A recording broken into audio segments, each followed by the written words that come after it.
Good morning, everybody. I guess before we start, I'd just like to acknowledge the traditional owners of the land that we're meeting on today, the Eora Nation, and pay our respects to their elders past, present and emerging. My name is Craig Manson. I am the chair of Toustone, and welcome to today. Really appreciate everyone being here.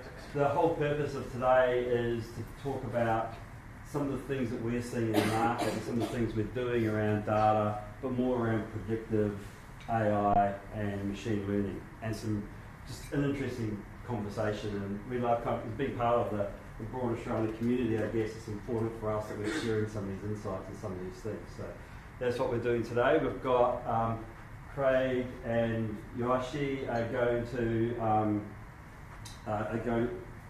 Ayushi are going to go through a couple of products just to give you some flavour and some ideas of what we're doing. And then we've got a panel of Vanessa and Tim and Adam, and they will just answer any questions you've got. So that's kind of a free-for-all duck shooting season. It's going to be a bit of fun. So who are Toustone and what do we do? A bit of context on what we do. We are a data company first and foremost.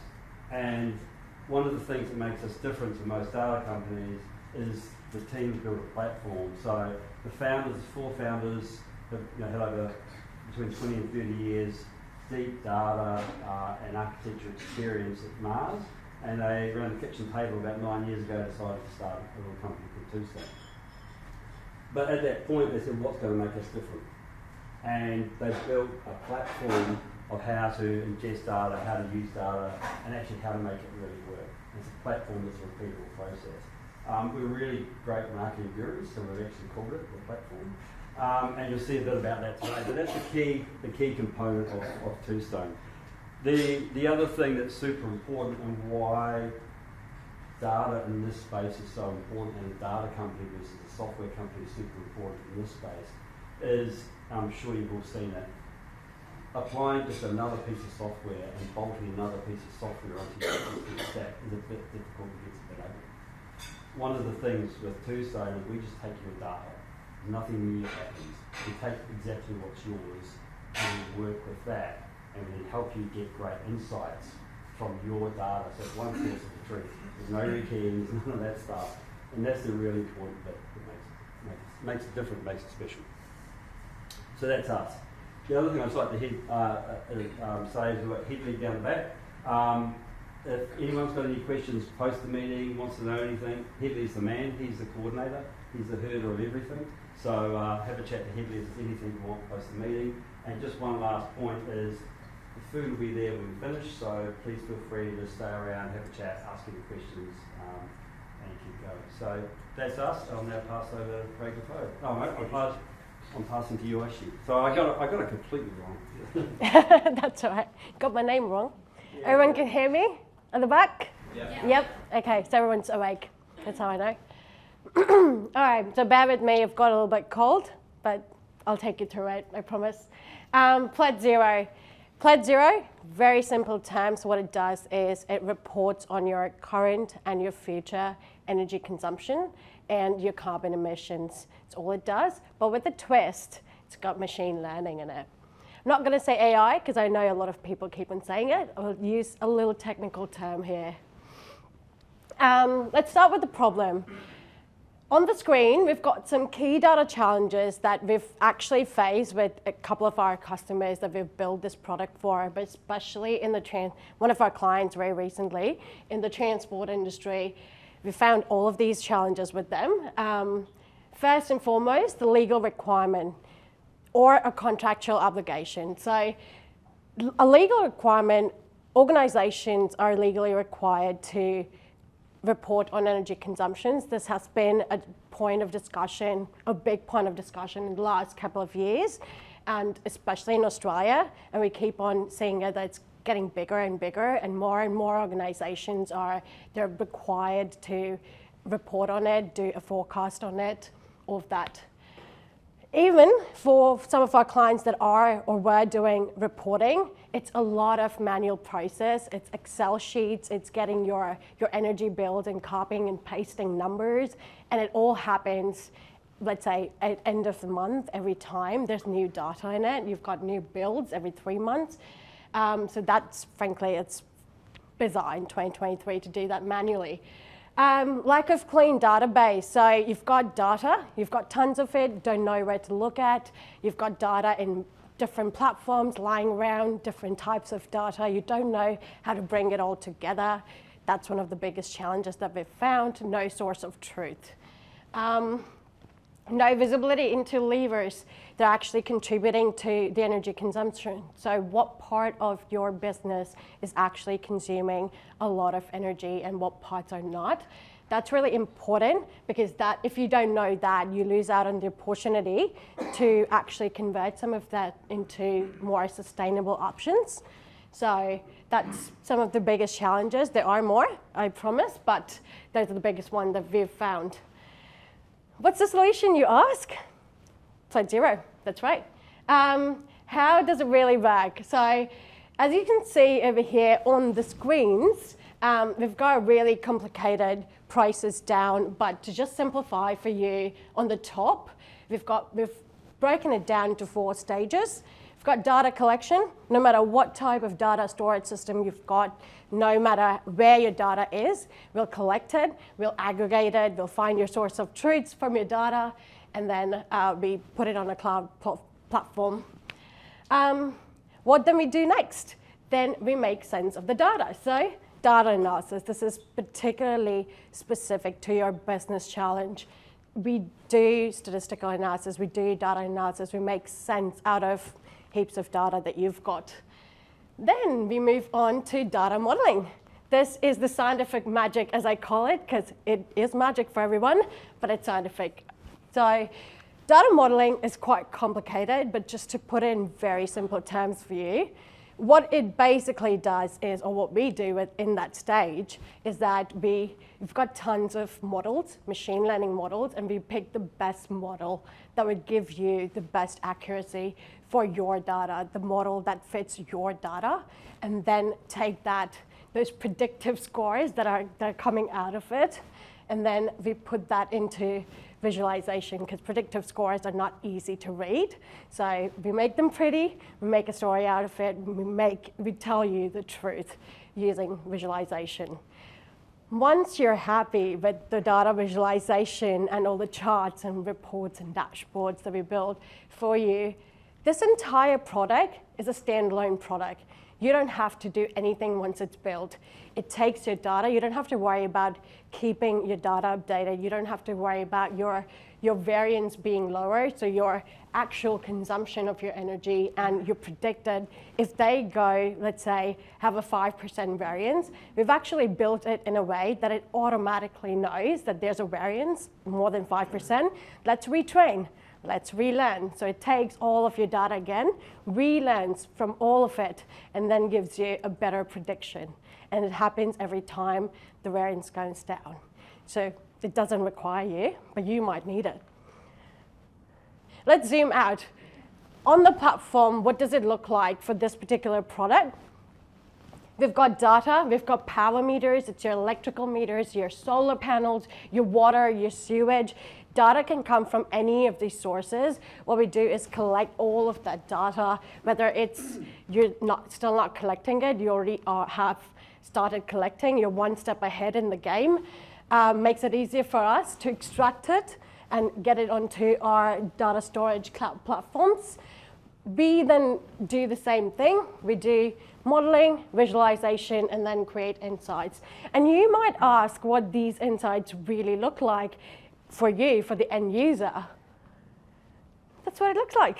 So you've got your actual consumptions, you've got trends of it, you've got it can vary from the grain of data that you've got. So it can be daily, weekly, monthly, yearly, quarterly, anything that you would like to see. You've got your predicted consumption, and then you've got the variance between the two. So you can actually see the difference, how it's going, how the model is predicting it, and how your consumption is growing with it. this is probably the most important forecasting, long-term forecast. So based on the amount of historical data you have, you can actually forecast your energy consumption 2, 3, 4 years in the future. And you can actually see on the screen over here, you've got your actual energy and you've got your prediction. And you can see the way it's going, it's trending, so you can actually take actions based on that. That's it.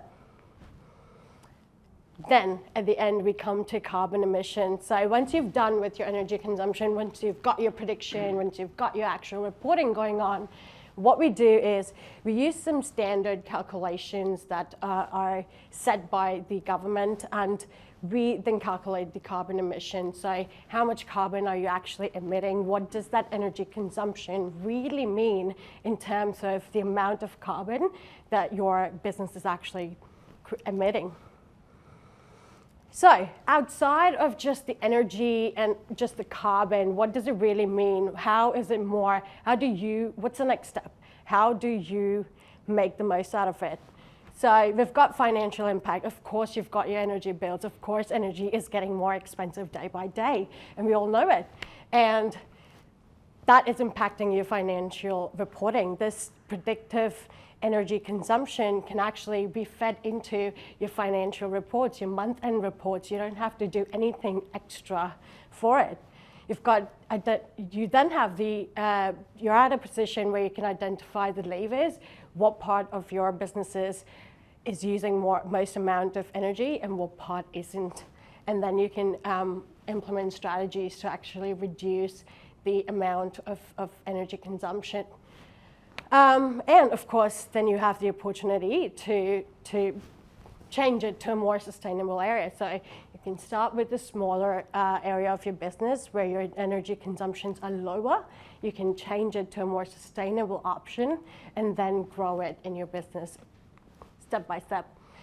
And in the end, this product really discourages greenwashing, so you're never part of it.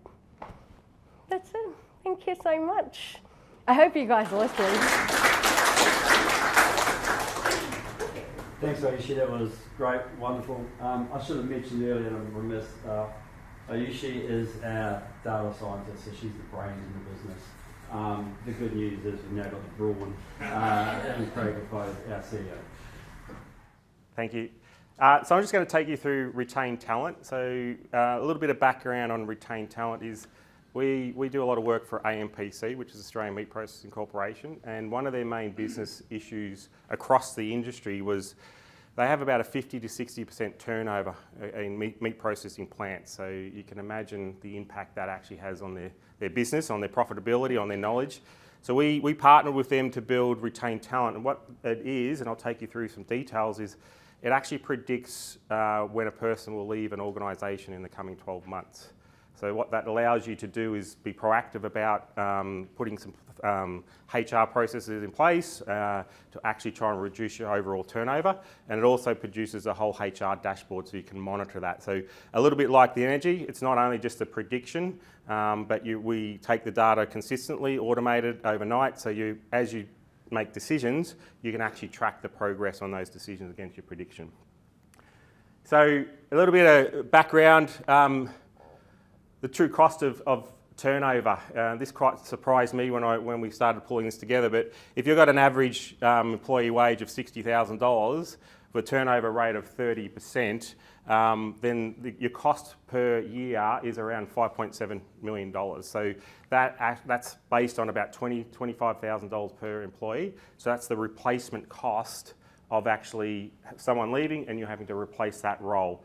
Now, when we're talking $60,000, we're talking about the meat industry. Obviously, if the salary is higher, that cost, the replacement cost, I have heard it's up to 35-40% of salary to actually replace someone in an organisation. So quite a large chunk of change. So there's a real dollar value there, but there's also beyond the dollars. So the loss of knowledge, if you've got high turnover, the retraining of people, increased time from HR, from managers to recruit.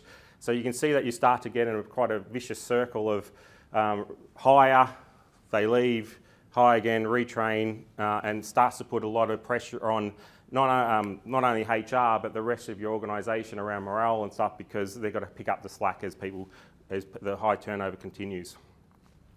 So same sort of diagram as energy. So the consistent part here is our platform. Yeah, so we have a solid platform that we've built on AWS based in Sydney, so all the data stays onshore. But what we're really doing is just changing the data sources that are coming in. So if you looked at Pledge Zero, we're taking data from energy meters, from solar plants and so forth, and bringing that through our platform.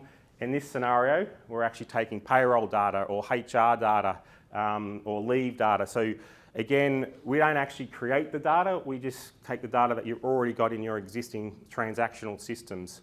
So we need base sort of HR data like employee ID, salary, all the different types of leave, which has quite a big influence on people predicting up the triggers and of people leaving. We can even take in L&D data or learning and development data. All that data sources has different influences on people's decisions to leave. We then run that through our machine learning model that we've actually built, and then again consistently put it out into a business intelligence environment. So all you need is a web browser, and you're looking at the dashboards and the reports, and you're starting to look at turnover, at risk prediction. And again, because we automate it, you can have your prediction, and then you track your actuals and start to use making decisions to actually reduce your turnover level. So what we've got with the last client that we did this, we actually predicted 80% of people who were going to leave in the next 12 months. And within that 87%, we got 96% accuracy rate. So what that actually means is we identified 87%. Out of that 87%, we got it wrong 3 times. So 3 people didn't actually leave that we predicted. Now that will, obviously that result will vary based on the data that we take in, based on all different factors within your business, but that from a prediction point of view is actually quite high. The key thing is when we would take your data, we have to retrain the model. Yeah, so every time we take in new data, we retrain the model, because you'll have feature importance sort of things within your data that can vary by client, by area, or even within, if you have multiple sites, it could even vary by site. So process-wise, as I said, we just take your existing HR data, we take it into the data warehouse, we then start to retrain the machine learning model over that. We look at, we start on a test set of data to actually generate that prediction. And once we've worked out that prediction is quite accurate, like the 87%, we then run it over a set of production data that confirms that. So in this example, for example, when we're running over the production data, we actually take the termination date out, and therefore we can see what the prediction is. That's how we get the percentages when we're looking forward. Present it all into a visual dashboard, as you can see, and then what it allows you to do is to identify all the different insight that you can start to put programs in place. A couple of examples of why people leave. So we actually have it down, so we can get it down to a site level, but we can also get it down to an individual level. So a little bit hard to see, but what you've got here is all the different data sources that we bring in, like tenure, hourly rate, age, cost centre, employee type, so forth, which you probably recognise you have all that sort of data. We then have employee ID, so we generally don't take name, just ID, just to de-risk the whole solution and so forth. And then you've got an overall probability by individual of if they're thinking about leaving in the coming 12 months. Then what happens, so for this person, for example, is at 75% probability that they will leave. We then break it down by the different data sources or feature sets to say that is it tenure that's causing that person thinking about leaving, or is it the hourly rate, is the age? For this particular person, it's site location and cost centre. So there's something going on with that thing, so you can start to into those areas, so you can actually start to dig a little bit deeper around what causes might be. Whereas this person here, it's more about tenure. They've only been there for 8 months, so there's potential that they're going to leave quite quickly. So what do you do to make sure that they stay for another year or 2? But by individual, you can start to identify the different areas. Also, we go down to areas like pay. So for this particular example, you'll see that we identified with salary that there's a turning point at $44.17. So everyone on the right-hand side of that amount, the probability of them leaving is quite low. Everyone on the left-hand side, it's actually quite high. Yeah, so we then go down to each individual pay rate. So if you look over to the side there, at $18.59, if you're a meat processing person or a labourer at that price range, that hourly wage, your probability of leaving is 70%. Yeah, so quite high. We also then know if you actually gave them a $1.40 pay rise and took them up to $19.99 an hour, the probability of them leaving drops by 10%. So you've got real factual data and knowledge to make some decisions. What you can do with that is do some calculations around, well, if I had 100 people and I all gave them a $1.40 pay rise, what's that cost to me versus the turnover rate or that $25,000 per person that might be leaving. And we go to that sort of level on all those different sort of data sources, so you can actually go deep into the analysis and actually identify programs and stuff to put in place. So what does it look like? So as I said, we run your data through our platform, through the machine learning program, retrain the algorithms and so forth specific to your data, and it automatically populates a dashboard, and this is what you guys would see. So here we've got high level sort of metrics. So we always start with the high level metrics at a business level. So for this particular organisation, they've got over 3,500 people. The current turnover rate is 21.9%, but our prediction is it's going to go up to 50% turnover. We then calculate based on the $20,000 that it's going to cost them $27 million in that year based on turnover costs. Over on the right-hand side, depending on your size, you can split the data by site. If you've got multiple sites, you can look at by location, even going down into employing type, visa type. Visa is a very important component from a meat processing point of view, bringing offshore resources in. So we look at it by visa as well. Then you cut down below, you start to get into the detail. So the first one that we've got is by manager.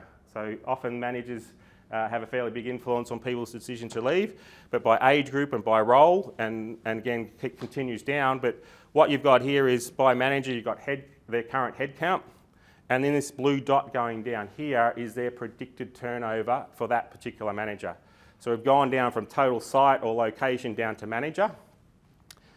And then what happens is I can actually start to drill down on this particular data source. So we go from the high level and drill down to the detail. And what that allows me to do is now I'm actually looking at that manager's team.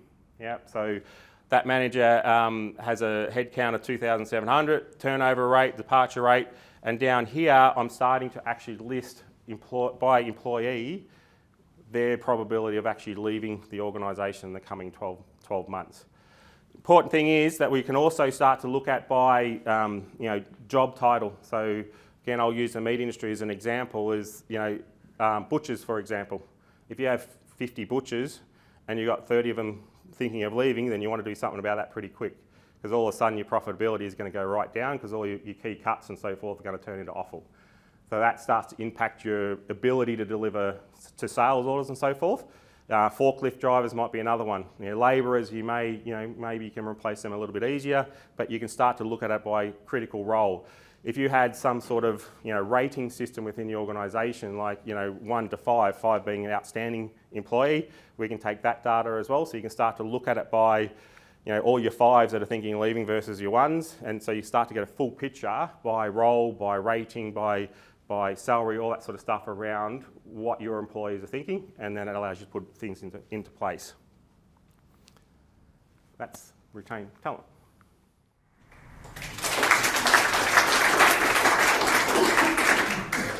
Thanks, Craig. So now just go into the more interesting part, I think. You guys get to interact with us. So if we grab the panel, so we've got Adam Sharp. Adam's co-founder of Toustone, and he is our service delivery director. We've got Vanessa Porter. Vanessa is one of the preeminent HR experts in Australia. I said that, she didn't. She's got 30 years in the HR space, and she's got a consulting and advisory firm, All of You. And we've got Tim Pittaway from RSM. Tim is a partner at RSM. and he leads their ESG and their strategic consulting business. So we've got a list of questions if you don't have any, but I'd like to throw it to you first to see if you've got any questions for our panel. Hi, I'm Brendan O'Keefe, Circular Supply Chain Advisory. Question for Craig. So you talk about the talent dashboard. At any point, do you take into consideration employee surveys or metrics that are coming from the business directly? We can, yes. So again, to us, that's another data source that we can take in. We are actually thinking about the next version of this. We can actually do the employee survey for you, with the data that we capture. So we want to take out some sort of, Craig and I talk about this. You're coming in the morning and you're going to be doing a survey and you have a flat tyre, and all of a sudden you were going to give an 8, but now it's a 4. Through that data, we can actually start to generate that survey score for you on a regular basis. Yeah.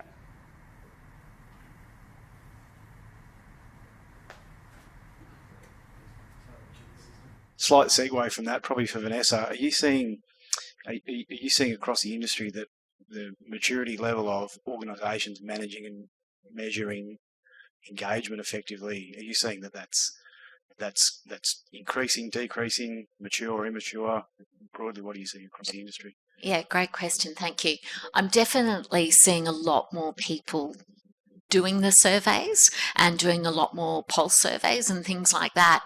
However, I am seeing survey fatigue, and I am seeing people really taking a long time to then action that immediately and see that change. So that's what I particularly like about retained talent, is that you can really target where those interventions are going to be and bring about the change and see within a day, a week, a month what those changes are, and just tweak them slightly. So yeah, I'm definitely seeing more surveying, but I'm not seeing a big difference in terms of the action that's taken. I actually have one for Craig. Just on the data with the workforce, can you model in comparative industries for benchmarking? And the reason why is if you pay staff at an award rate, right, but you've got a lot of turn, and you want to understand, okay, well, what's the likelihood of retention if I increase? So is that something that's achievable? That is achievable, yeah. We are actually doing a piece of work for AMPC to benchmark across the industry. And that's across productivity, it's across sustainability and HR. So we'll start bringing all that data in, and obviously you need a number of sites to you can't do that with 2, because you can start, well, that's me, that's someone else. But once we get over 5 up to 10, then we can start benchmarking that and putting it against, comparing the benchmark in the individual processes reporting against benchmark, so they can track that. Okay. One more question, 2-parter. They're the panel, not me. Sorry. But for this, is there a ideal workforce quantity for this to be statistically significant? Yeah, we believe it's probably 200 plus. Enough people to have enough data and then minimum 12 months, if not 2 years of history. The more data we have, the better that we pick up the patterns and triggers in the data and can get that level of accuracy. But we believe under 200, also under 200, you're a little bit closer to your individual people as well.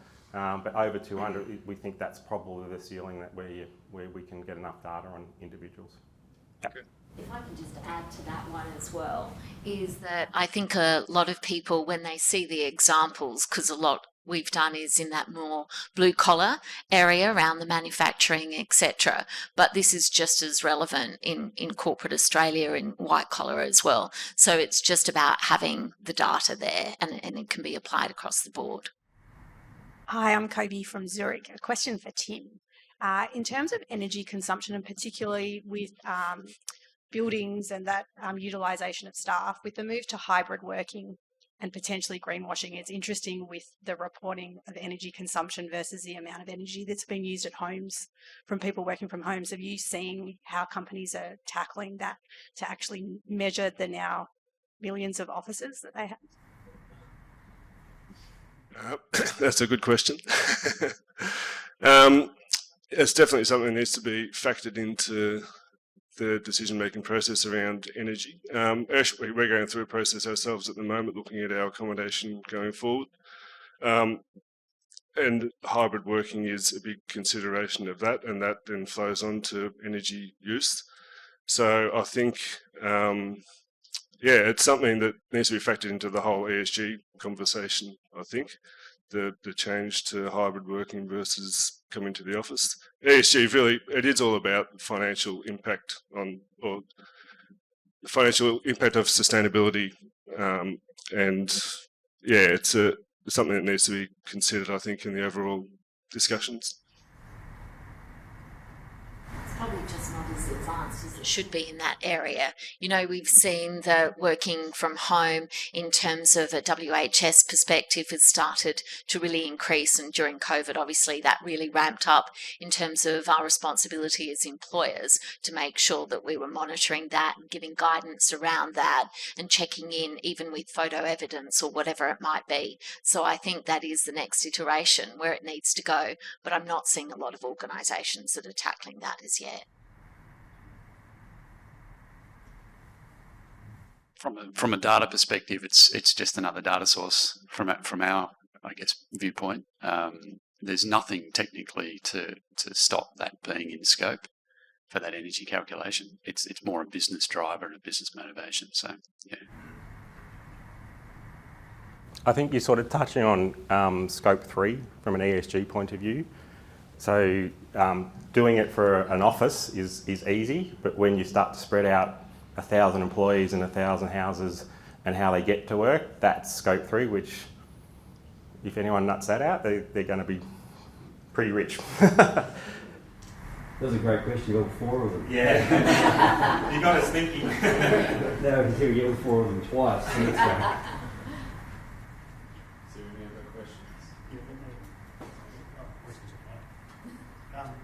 So just tying a couple of things together across all of the areas, question for Adam, are the models, the machine learning models that you're using, are you able to generally bring in cross-industry benchmark data into all those models and have that data enhance the learning? Again, data sources, we say all data is fair game. As long as it makes sense in the context of the problem you're trying to solve. So whether it's a benchmark across industry or within the organisation, it's not a problem, I guess, is the answer to that. Whether or not it makes sense in the context of the calculation, I'm looking at our data science team here for some indications of whether it makes sense. But if benchmarking against industry was a relevant thing in the calculation, totally, yeah. The question then would be, where does it come from, and the frequency with which it's updated, and so on. So data and the currency of the data and the availability of the data is probably the hardest part to sort of work through in that situation. Once we have it, the guys can then model it up, understand the feature importance of it, whether or not it has a high impact or low impact, and indeed sometimes I might even discard it as an influence. But all data is fair game. Yeah. I had a question for retained talent, for the retained talent presentation. Sometimes when you deal with HR and people, sometimes there are lots of things that you cannot quantify, and there are lots of qualitative things that it is very difficult to put into numbers and to monitor. Have you addressed that as a potential an obstacle in retained talent? The follow-up question was like that percentage of efficiency and accuracy that you show, is that like for a single study, or have you seen that multiple times? So sort of you're comfortable about that qualitative challenge. Do you want to take that? Yeah, sure. Hi, Juan. So I think, Juan, with that is that there's always 2 sides to a story. If you've got your data right, then you can start to go, okay, rather than just make some guesses because I'm so close to the business about where I should put that intervention, it gives me a much better starting point and much quicker. Then, knowing the organisation and having that qualitative data to overlay over it, then I can come up with a solution that's going to stick much more accurately.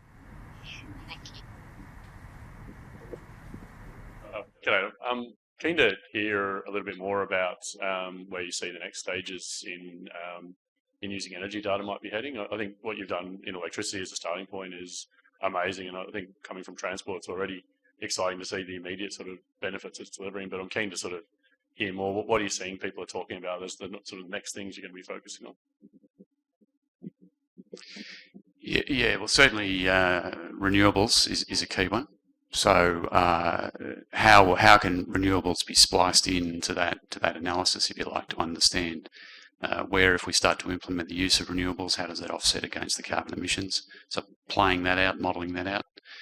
I think, as I said to the question down the front here, I think a lot of people constrain their thinking in terms of what data can be used, and there are circumstances where, for example, organisations may believe they can't get data. We just don't have it. But a lot of energy companies now are making their data available as well for you to download and make sense of as well. So you can start there. And as more insights come to light, it drives more demand, more interest. That then leads to more uptake in terms of internal monitoring of energy usage.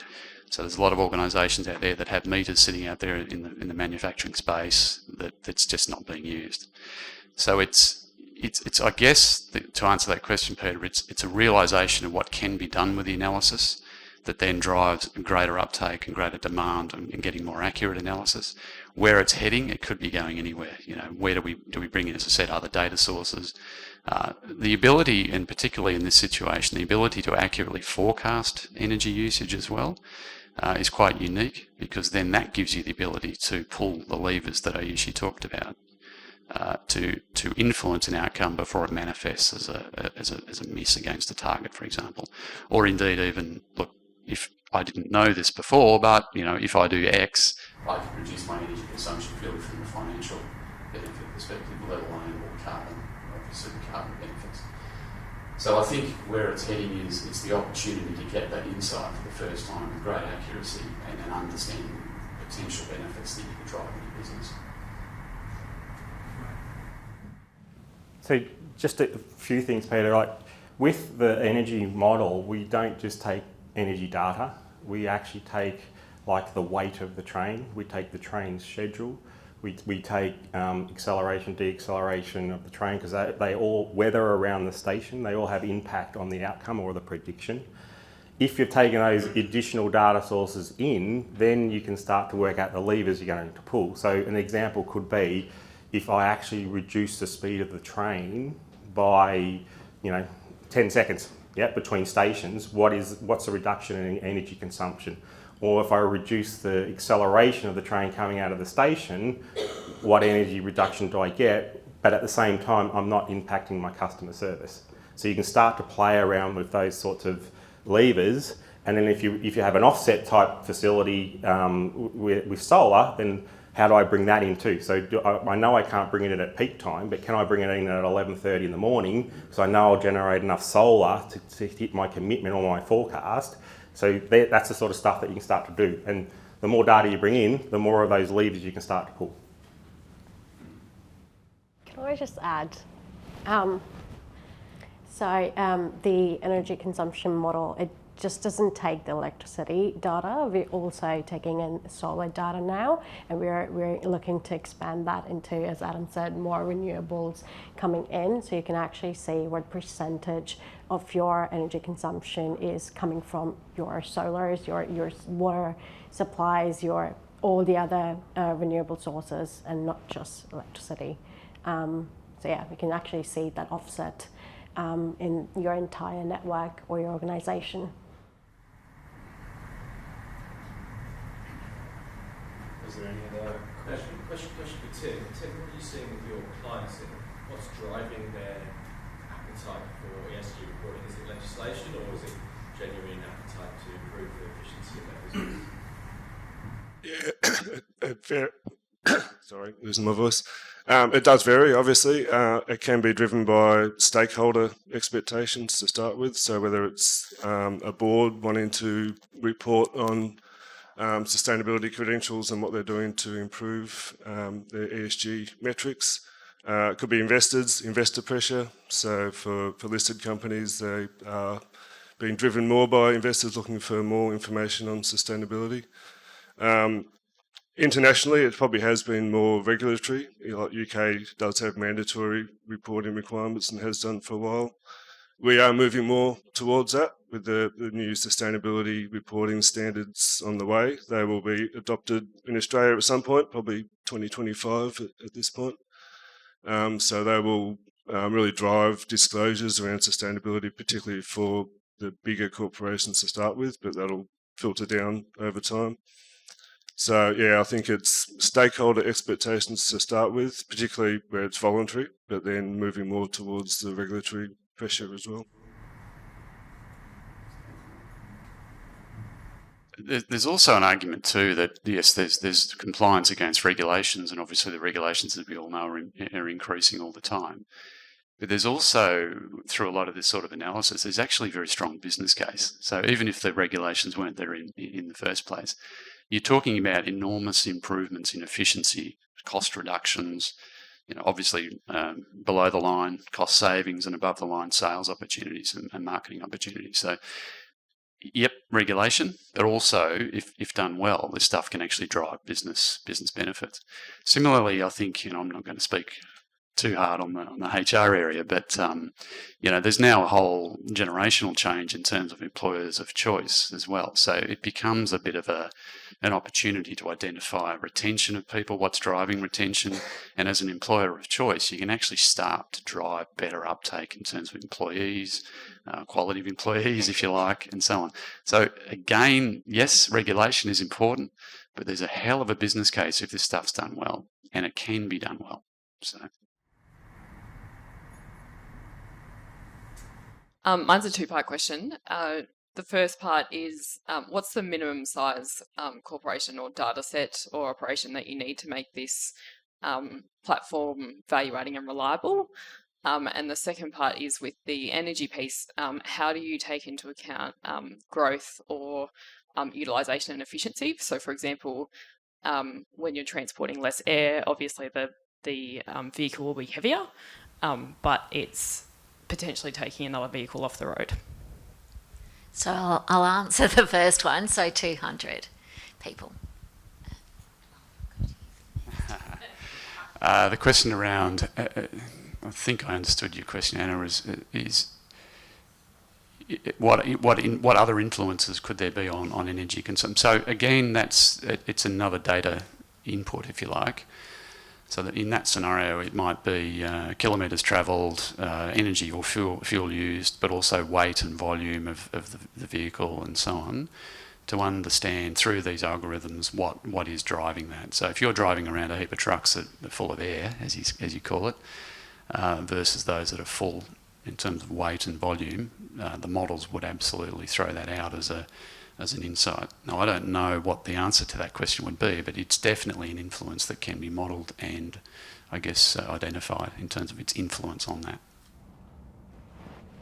There's also weather and precipitation. Well, indeed. I mean, as Ishi just said, there's a whole host of things we would suggest, road conditions, weather, driver, him or herself and so on, driving styles, braking, all the data points that come off transport, yeah. Let's start, Tim. What would you consider some of the first steps for companies embarking on ESG reporting and the performance journey? So what are some of the first steps people need to take? I think to start with, doing a bit of a baseline assessment of where you're at across each of the E, S and G, and to realise that ESG is nothing new really. Everyone does different parts of the E, S and G. It's just understanding what you're doing at the moment, and looking at the data as well. Data's a big part of that. So looking at the data sources, the systems and processes around the data that you've got for each of the E, S and G, and understanding what the key risks are and expectations of stakeholders, as I mentioned before, what stakeholders are looking to have reported on and disclosed. And then also looking at the people you've got, so looking at roles and responsibilities for different parts of reporting on the ES and the G, and then coming up with a strategy or a roadmap to work out, to bring all that together really, to work out how to pull the data together, get the people involved, the right people involved, and move towards developing an ESG or sustainability type report. And then implementing that strategy and getting to a report that the stakeholders meet stakeholder expectations. And probably final step is just looking at assurance possibly as well, as can be an important part of that to really get the confidence in the reporting, the stakeholder confidence in what is being reported is complete and accurate and really meets their expectations. The next part of that question is in two parts, one for you, one for Adam, which is what are the key challenges that you see in people creating the benchmarks? Because that's the first step. So if you're going to take your first step, what are the big challenges and how do people overcome them so they don't get distracted and disinterested after the first attempt? Yeah, part of it probably is in that education piece. So making sure people are aware that ESG isn't you, as I mentioned before. It's just understanding what is required to be reported on and disclosed. There have been a lot of different frameworks around for ESG and sustainability reporting as well, the GRI and SASB and all these different ones. So agreeing on the framework up front sort of helps overcome some of those barriers. And the new sustainability reporting standards on the way are intended to overcome a lot of that and add or build in more comparability across organisations as well. Good, thanks. Adam, same question? Yeah, probably some of the bigger challenges we see, and it's true for not only ESG but reporting and analysis generally, is access to the data. So do we actually have the data? In some cases, yes, but it's in 50 different systems, or only one, or worse, there's 20 different versions of the truth and so on. Probably in that situation is we would recommend start somewhere.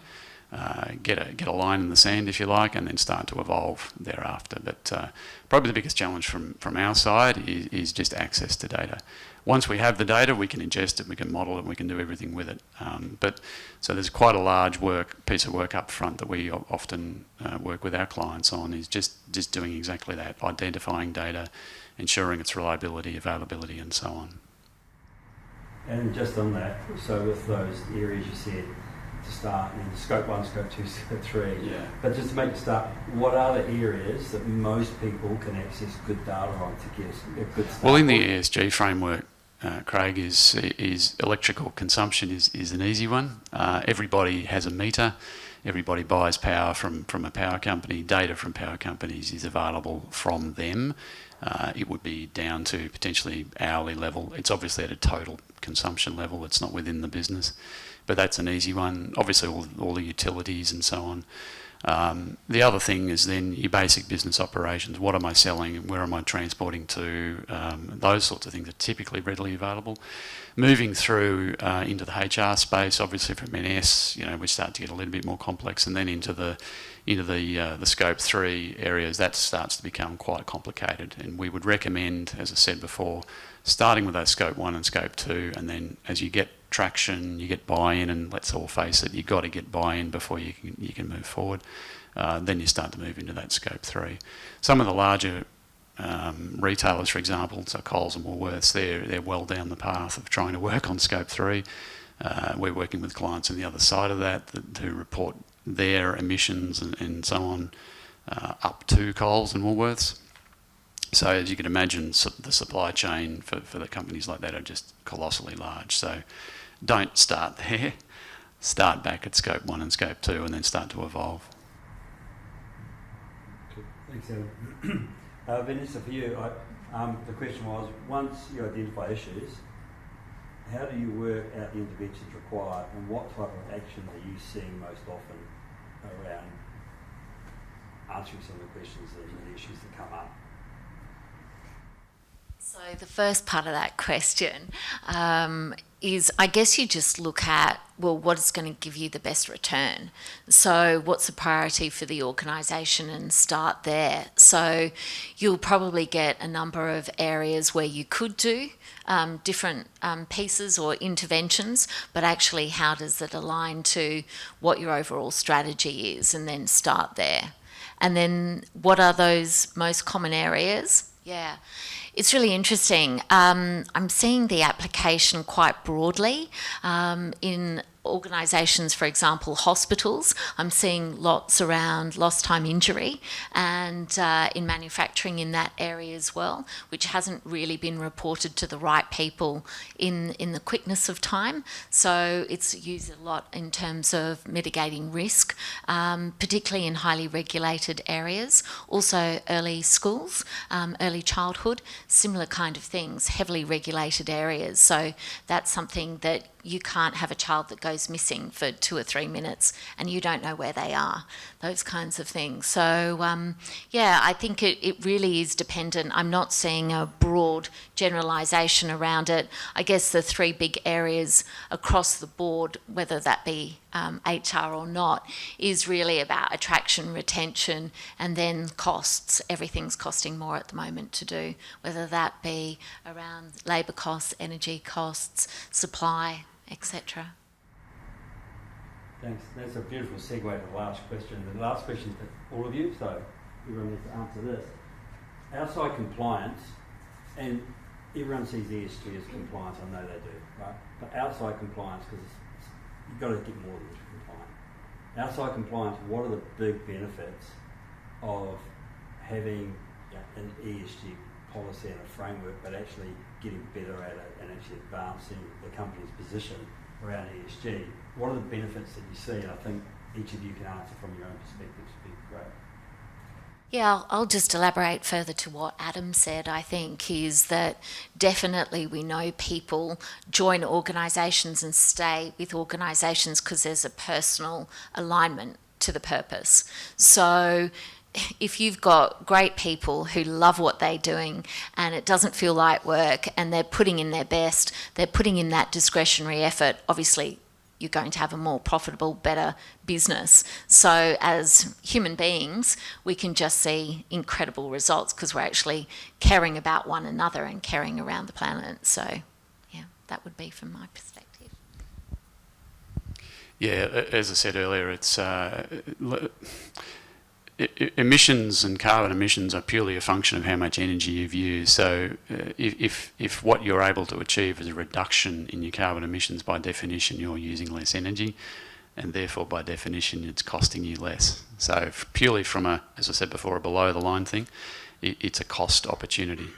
Also, maybe not an ESG thing necessarily, but through the use of analytics, well done analytics and so on, if you can start to identify sales and marketing opportunities, for example, you have a direct influence on your top line. So compliance aside, and I think actually often these things rarely stick well if it's purely a compliance motivation. If there is a compelling business motivation, it will drive itself. Yeah.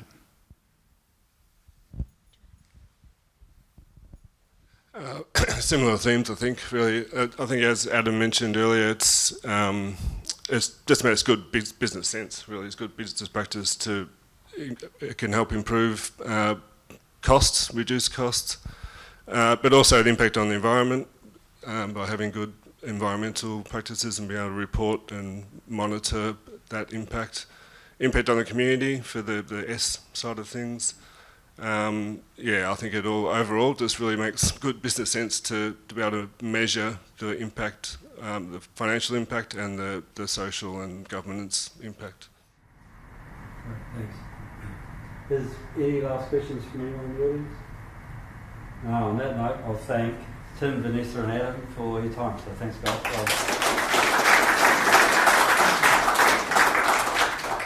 Okay, and that's a wrap up from us. We promised we'd get you out before 9 and we're going to keep that promise because we always do it too, Stone. But if you've got any questions, any follow-up, anything you want to do, Headley Partis down the back, he's your man. He's the head of everything, so please have a chat to Headley if there's anything you want to know. Just on that point, mate, we'll reach out to you, we'll give you a copy of today's presentation, and obviously my details will be in there. I'd love to continue the dialogue with you individually. We think it's pretty exciting, and you do too. And, I'd love to understand the challenges that your business are facing so that we can put our brains trust, which Adam is our leader, to work to really come up with some practical solutions that can improve both the efficiency and the attractiveness of your business. So thank you for coming today. We really appreciate you taking time out of your day and look forward to continuing the conversation. Thank you, Ron.